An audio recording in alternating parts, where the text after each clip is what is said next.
সুপ্রিয় দর্শক, আশরাফুল ভাইয়ের বাড়ির পাশে এই পাশে আরো গরু রয়েছে। এই যে পাশে দেখাচ্ছি আপনাদের প্রান্তিক ভাবে, তিনি কিন্তু অনেক দেশি গরু পালন করতেছে। এখানে একটি, ওই পাশে আরেকটি, এখানে 3টি গরু রয়েছে, ওই পাশে আরো বাঁধা রয়েছে। এবার হচ্ছে অনেকটি গরু পালন করতেছে।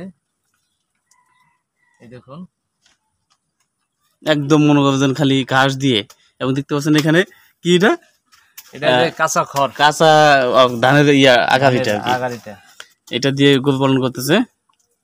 বর্তমানে কিন্তু খালি এই ধানের এই ইয়েগুলাই, আটিগুলাই, এবং পাশাপাশি শুধু ঘাস, কোনো খড় খেলানো হচ্ছে না। এই জন্য গরুগুলো দেখেন কত সুন্দর চেহারা, ঘাস দিয়ে গরু পালন।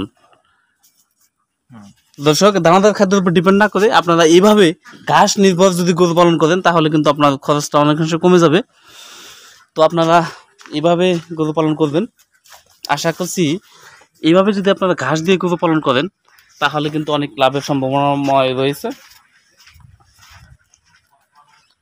দেখেন দর্শক, এই যে শুধু ঘাস দিয়ে গরু পালন কীভাবে করে দেখেন।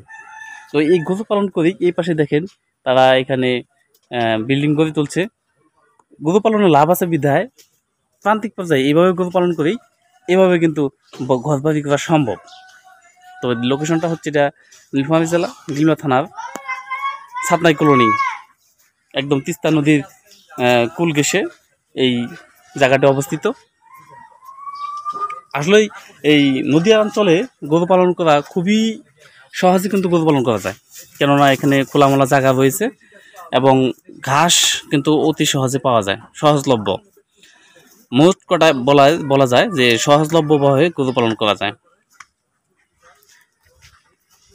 তো আপনারা যারা আজকের এই ভিডিও দেখছেন, আপনাদের লোকেশন অবশ্যই জানাবেন আমাদের কমেন্ট বক্সে। তো লোকেশনটা তো বলেই দিলাম, আর ভালো করে দেখেন। আমি যদি দূর থেকে আপনাদেরকে দেখাই গরু পালনের সেই আসল রহস্য, সুন্দর করে বাঁশ দিয়ে চাটি বেঁধে সেখানে গরু পালন করতেছে। এখানেই সাধারণত গরুকে খাওয়ানো হয়। তারপর যখন আপনার এখানে ক্যাদ বেশি হয়ে যায়, তখন তারা এই যে এখানে গরুগুলোকে বেঁধে রাখে।